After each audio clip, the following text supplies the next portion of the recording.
Hi everyone, welcome to our channel.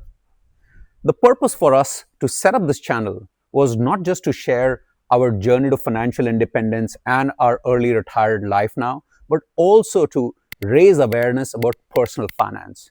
Because it is quite unfortunate that many of the personal finance concepts are not taught in schools and they are not even discussed during our working or professional years. One such concept is the sequence of returns risk.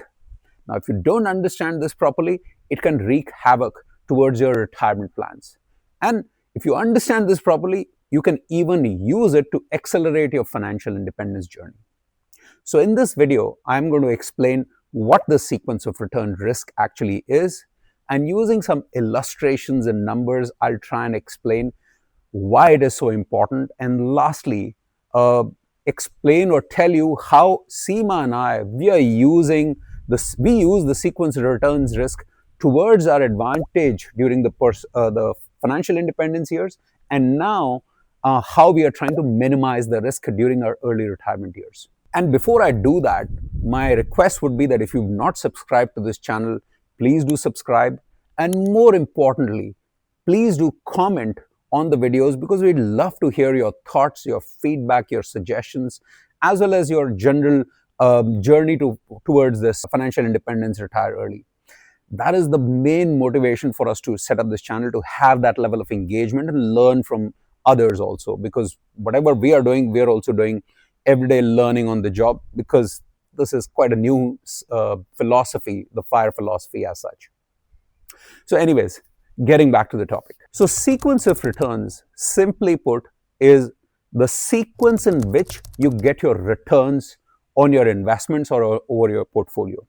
Now, what happens is that generally when we are putting our illustration or simulations in an Excel sheet for our retirement plans, we put an average rate of return for all the years and we simply put just one number for all these years. But in reality, it is never like that.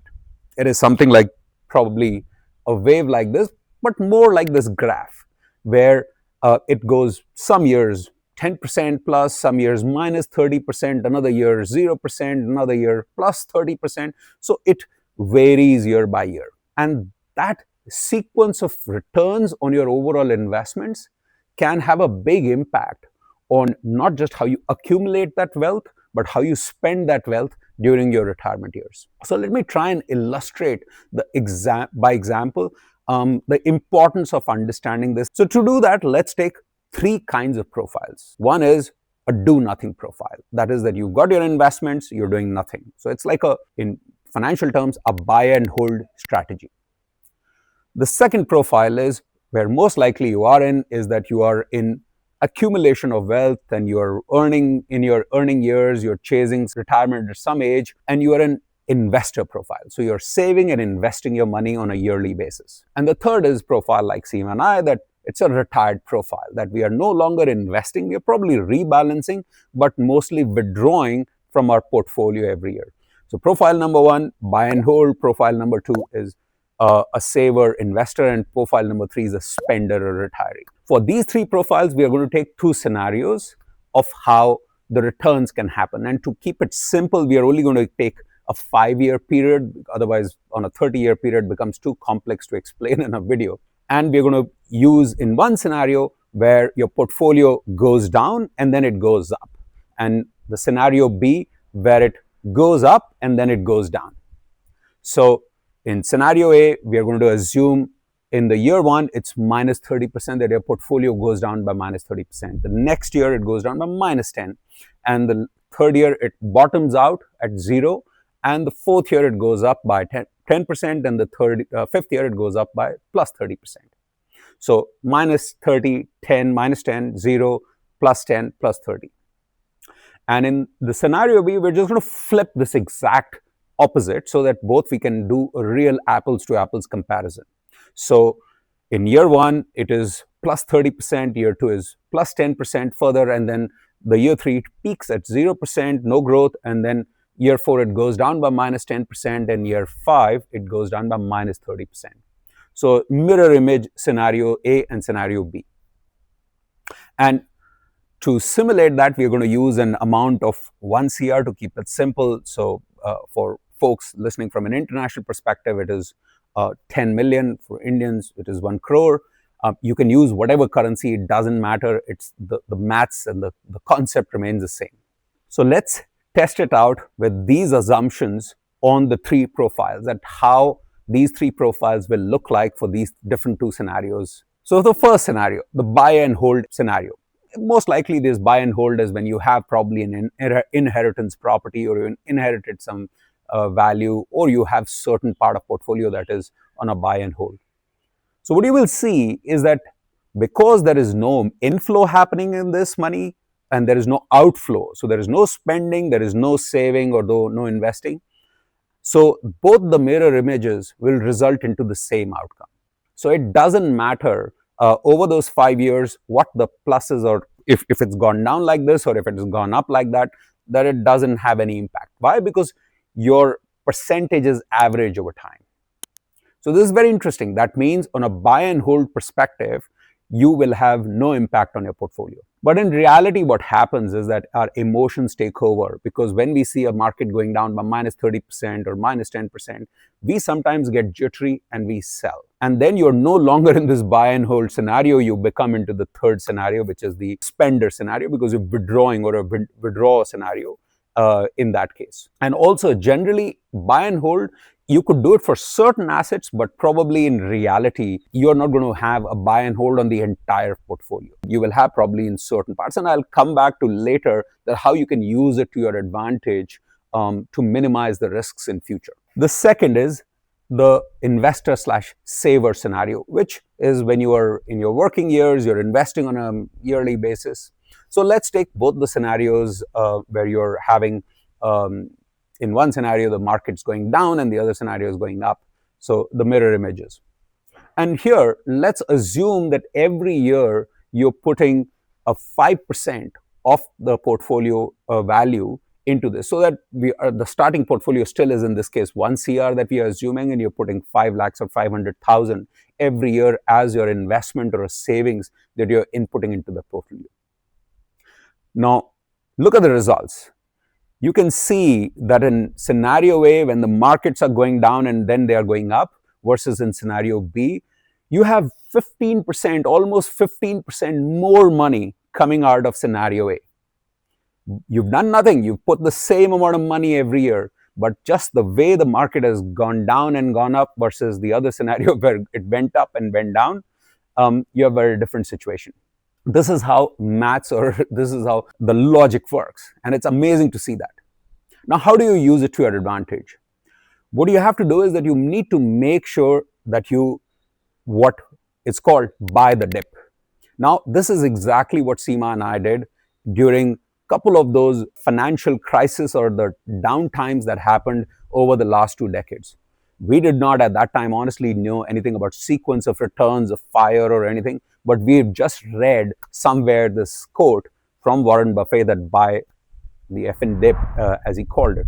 So we started buying the dip, especially in 2008 crisis, where we had a good amount of saving, and we accelerated our savings to make sure that we are benefiting from this, what I would call almost pun intended, fire sale of the stock market that time. So what that did is that, like in scenario A, because we were investing more during that time, we were able to get more returns when the markets went up. If you're not able to buy the dip, as a minimum, what you should do is set SIPs, because the SIPs help you ride the wave better.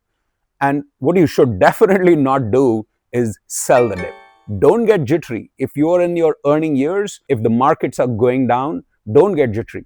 Our experience sometimes have been, and especially when the COVID times, the market briefly went down when COVID had started. Seema and I, we also got jittery, and we made some bad mistakes that time of selling. While we knew very clearly that we should be buying the dip, but emotions run better for all of us. So make sure that you're not doing that. So this is on the saver side. Generally, the other thing that you need to be aware is that the markets, or the money markets, or the stock market, is what I call the zero-sum game. That if you are benefiting, someone else is losing. And if you're losing, someone else is benefiting, because the market is, that's how they are playing.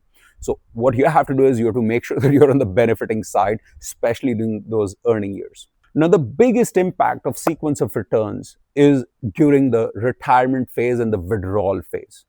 Why? Because at least in the spending phase, you can just probably maximize it. You may probably in scenario A versus scenario B, you may get lesser returns. But in the retirement or withdrawal profile or that phase, it can really impact in the sense that it can make you run out of money if you do not properly plan this. So again, let's take the same example, 1 CR or that 10 million value, the same scenario A, minus 30, minus 20, minus 10, 0, plus 10, 30, and similarly the mirror opposite of that in the scenario B. Now, as you can see in both the scenarios, very clearly there is a 10% difference. So you almost have on a 1 CR baseline 10 lakhs of a difference just when you retired. If you retired when the market started going down versus if you would have retired when the market started going up. So imagine that 10%, if you extrapolate it over a 30-year period with these waves coming in and out, and if this kind of a wave of going down and going up is expanded on a longer period of time, it could have an even bigger impact. So it becomes all the more important that you have to be aware of it, and you will have to see how do you minimize it. Why do I say minimize? Because you can't completely stop the sequence of return risk, because it's not in your control. It's not in our control. Sequence of return risk is on the market control. It is because of the market dynamics. It's nothing to do with you. But what we can do is we can minimize the impact. So I'm going to tell a few things that we are doing personally to minimize this impact. Hopefully, all these things or some of these things can also help you plan to at least make your portfolio resilient for those retirement years. So the first thing is the bucket strategy. Now, I've explained this bucket strategy in many of our videos, even have a dedicated video for this. But simply put, we have a 3-bucket strategy, which is the short-term, mid-term, long-term, where the short-term bucket strategy is things like fixed deposits or anything where we have assured returns. Mid-term is where we may not have assured returns, but it is still a very stable returns, while the last bucket is where we are expecting that growth. Now, this is where we are using the buy and hold strategy to our benefit, because the entire buy and hold bucket is the third bucket, which is 5 years plus. So that means if there is any sequence of return risk in a 5-year period, it doesn't matter to us. If the markets go up, markets go down, it may have some emotional impact. We may say, oh, our portfolio is technically down, but we know that we don't need to touch that. The second is that you should not only diversify your risk, but you should also diversify your portfolio.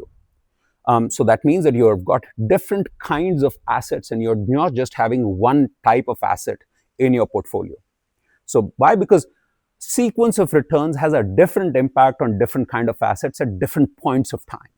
So there will be certain times when the real estate assets or the real estate may go down dramatically, but the stock market is still very stable.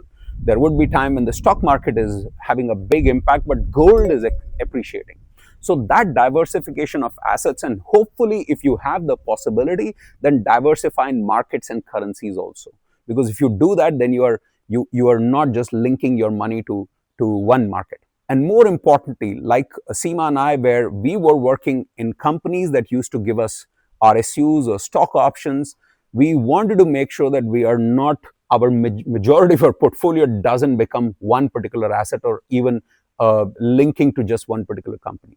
So if you have RSUs or stock options and that is becoming a bigger part for your portfolio, or even shares of certain 1 or 2 single companies, make sure that you diversify, because that would be those individual companies are the most vulnerable to sequence of return risk. The third is, at least for us, that we are trying to generate as much passive income as possible. Like we addressed in just a video a few weeks back, that our target in 2025 is that we will want that we have our expenses 100% covered by passive income. That's a conceptual goal or objective, because we may not use all our passive income, some of them that we may reinvest. But once we do that, then we know that we have less and less impact of the sequence of return risk. Generally, what happens is that the sequence of return has comparatively less impact on the passive income, because you'll still get interest on your fixed deposit.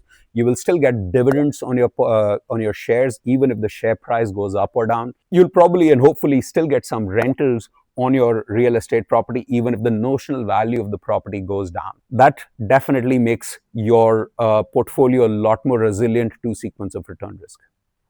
The fourth is if all the three on the top start having an impact on the portfolio, we are still keeping certain amount of flexibility in our expenses. We are already seeing that how has this year been, how's the previous year been, how this year is going to be, and what the future year holds for us. And based on that, we are making certain expense steps. So for example, this year we are planning to do a world trip again, because last year the overall returns on our investments was more than what we expected, and that is having a positive impact on our overall portfolio. That level of flexibility will help, because for example, if the passive income gets impacted, the bucket strategy also get impacted, we'll try and not do these kind of world trips or heavy expenses. And the last thing is trying to time your retirement. Now, this one is a difficult one, but it's good to be cognizant of how the markets are reacting and how the markets are growing over a period of time.